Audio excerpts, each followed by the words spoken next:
shift gears here a little bit, and I'm going to go work inside a classroom.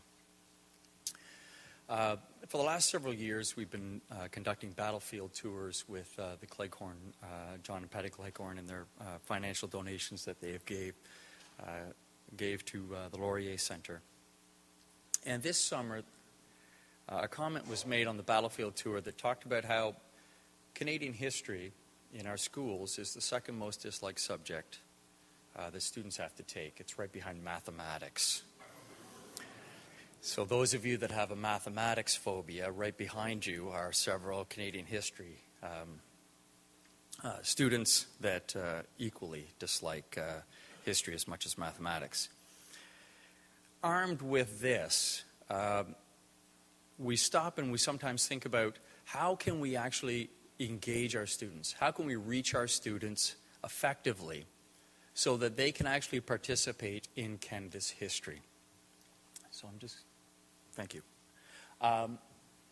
So about 12 years ago, I went down to my cenotaph, and I'm listening to the honor roll. And on the honor roll, they're reading off the names.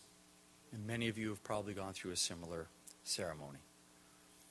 And what struck me was that I actually didn't know anything about them. On the stone was just their name, and they read it off, and we just simply moved from name to name to name. And I thought, how well have we actually remembered these individuals? What have we actually done? And now that the 90th anniversary has come and gone, how long do we actually wait to actually begin to do something? Out of this was born the Lest We Forget project. I'm a little nervous. It's the one thing that I think connects our towns and our cities. Almost every town and city has a cenotaph. On my cenotaph in Smiths Falls, about an hour and 20 minutes from here, are 56 names. 1 nursing sister and 55 soldiers. They are, I think, long forgotten. So, I called Library and Archives, who at the time the archivist was Ian Wilson, and booked the conference room. Brought my students to Library and Archives, and I had absolutely no idea what I was doing.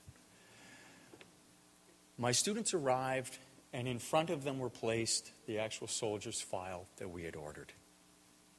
The students, all they knew at that time was the soldier's name. That was it. Nothing more. It was a true historical inquiry for them.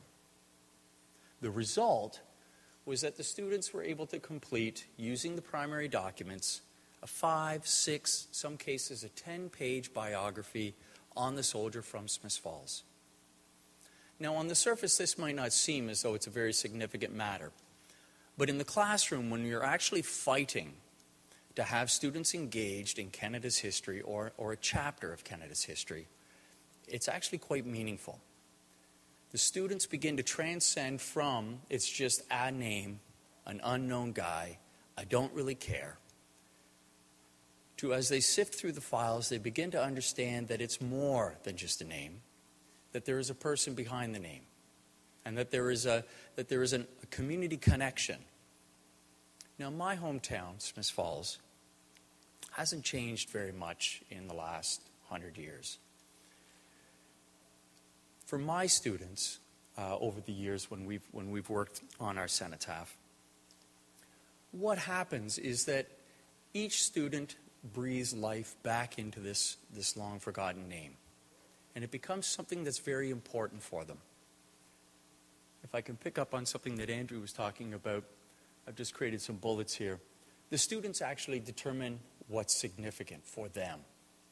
If their soldier actually dies at the Second Battle of Ypres, and you were to then, after the students have completed the research, suggest, what do you believe is the most important battle?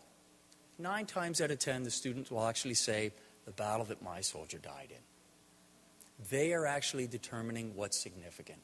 Rather than having it told to them that this should be significant, they determine for themselves. And I go back to the idea that I'm a firm believer that students actually do not like Canadian history because they're told what to think rather than deciding for themselves. They have a firm understanding of the battalions. One of the things that Ian Wilson actually did was he put the war diaries online for each one of the battalions. My students can actually get inside the primary documents and begin to understand and create a context of where my soldier is at, inside a battle, inside a battalion, inside a division. And at that point, the soldier is alive. The soldier then has meaning. That's pretty powerful as an educational nugget. There's another layer to all of this. The students actually become actively engaged in their community. They begin to use the microfilm reader down at the public library. They order the newspapers from Library and Archives and come in happy as leprechauns when they find an article on their soldier, and they can now take that newspaper article and embed it in their research. That's a powerful connection. The students actually feel empowerment inside their community as family members begin to contact the students. And the students again come into the classroom suggesting or saying, happy as leprechauns, you're not going to believe who I was talking to. So-and-so. In the modern day, the kids actually say, I'm creeping this guy now. Yeah. And it's wonderful. Not that they're creeping the guy, don't get me wrong, but that they're actually making a connection with community members. The third last point is the newspapers piece. One of the things that we do is every week my students would actually, when they're finished the biography, goes into our local newspaper. Again, the students feel as though the research that they have completed is meaningful to them. And it's meaningful to the community. The second last one is photographs. Another connection that is made, that can be made, is with your local Legion. Legion branches oftentimes have a wall of honor. And on Smiths Falls, our wall of honor, we started out with one photograph from the Great War. By the time my students were finished researching the Great War cenotaph names, we had all 56. My students then donated the photographic collection to the town. It's meaningful. And the last one is museums. We have 2 museums in my town of 9,000. And the students actually complete the exhibits. They actually construct the exhibits, design it so that they can feel as though their soldiers getting the proper commemoration. And this continues on. It doesn't just have to stop with the Great War, although that's the focus for us. I'm going to shift gears here. From a curriculum standpoint, inside my Ontario Grade 10 Canadian History curriculum, it asks me as a teacher to engage my students in primary and secondary research. It's one of the major complaints by universities that students in the social sciences, would you agree with this, Andrew, that they don't actually have any exposure to working with primary documents. So here's a perfect opportunity. Library and Archives, through the Lest We Forget project, holds 1.2 million documents, primary documents, available for students to access. They can actually build the biography of these soldiers and write a chapter for their community's history. It also forces the students to exercise citing their sources, gets them to understand what citizenship and heritage might mean. I'm not going to say what it means because I don't know, and the students should probably decide, because student voice is the important piece in all of this. What values do these soldiers enlist for? What do you think as a student they're enlisting for? And we're also connecting local and national and international events to the soldier. And finally, from a curriculum standpoint, they actually get to communicate their findings in whatever way they want. And I'll use this as an example. I'm going to skip this and then I'll come back. This is one of the teachers this is Allie, who was on the battlefield tour this summer. And how she decided that she was actually going to communicate her research findings was to sit draped with a flag beside the soldier that she has researched and just actually have a conversation with him.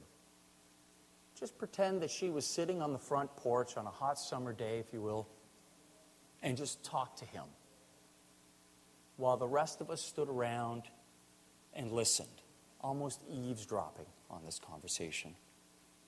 It's a pretty powerful moment.